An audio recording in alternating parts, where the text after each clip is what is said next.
आज आप लोगों की ये कहानी सुनाते हुए मेरा रोम रोम रो रहा है। दोस्तों, ये कहानी को आप अंत तक ज़रूर देखिएगा और वीडियो अच्छा लगे तो उसे शेयर ज़रूर कीजिएगा और चैनल को सब्सक्राइब कर दीजिएगा। अरे ओ बुढ़िया, तू यहाँ ना आया कर, तेरा बेटा तो चोर डाकू था, इसीलिए गोरों ने उसे मार दिया।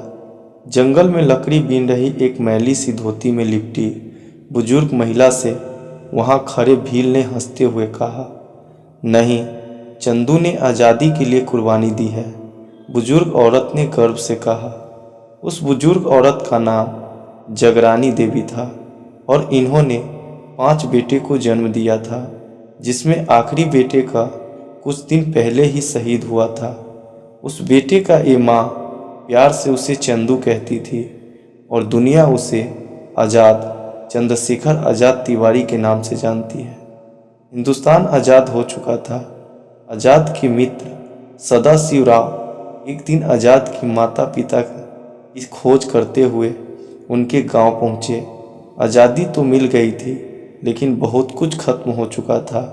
चंद्रशेखर आज़ाद की शहादत के कुछ वर्ष बाद उनके पिताजी को भी मृत्यु हो गई थी।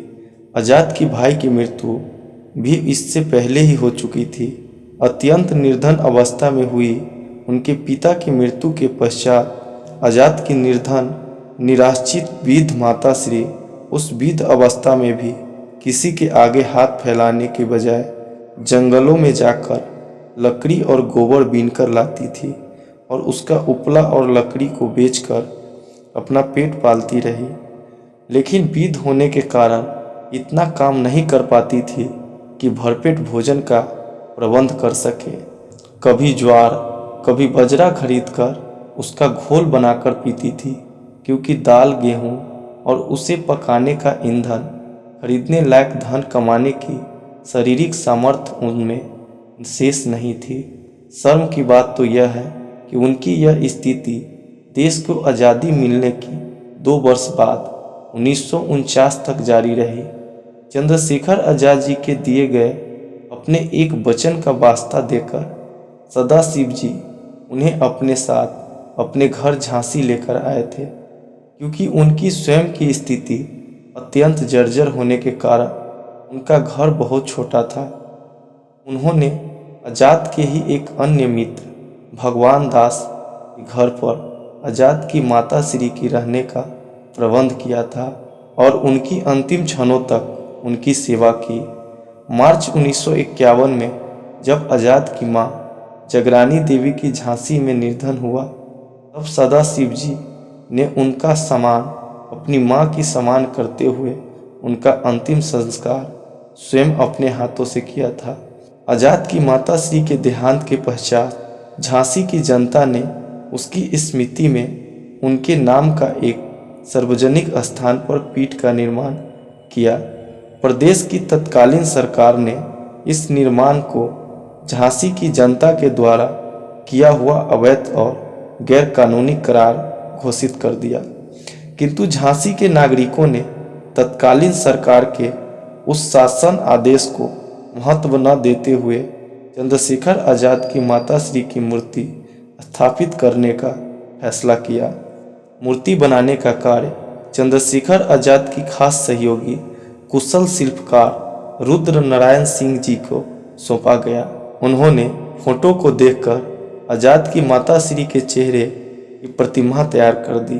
जब केंद्र सरकार और उत्तर प्रदेश की सरकार को यह पता चला कि आज़ाद की मां की मूर्ति तैयार की जा चुकी है, सदाशिवराव, रूपनारायण मिश्र, भगवान दास समेत कई क्रांतिकारी झांसी की जनता के सहयोग से मूर्ति को स्थापित करने जा रहे हैं, तो इन दोनों सरकारों ने अमर बलिदानी शहीद चंद्रशेखर आज़ाद की माता श्री की मूर्ति स्थापना को देश, समाज और झांसी की कानून व्यवस्था के लिए खतरा घोषित कर उनकी मूर्ति स्थापना के कार्यक्रम को प्रतिबंधित कर पूरे झांसी शहर में कर्फ्यू लगा दिया। चप्पे चप्पे पर पुलिस तैनात कर दी गई, ताकि अमर बलिदानी चंद्रशेखर आज़ाद की माता श्री की मूर्ति की स्थापना न की जा सके। जनता और क्रांतिकारियों ने आज़ाद की माता श्री की प्रतिमा लगाने के लिए निकल पड़े।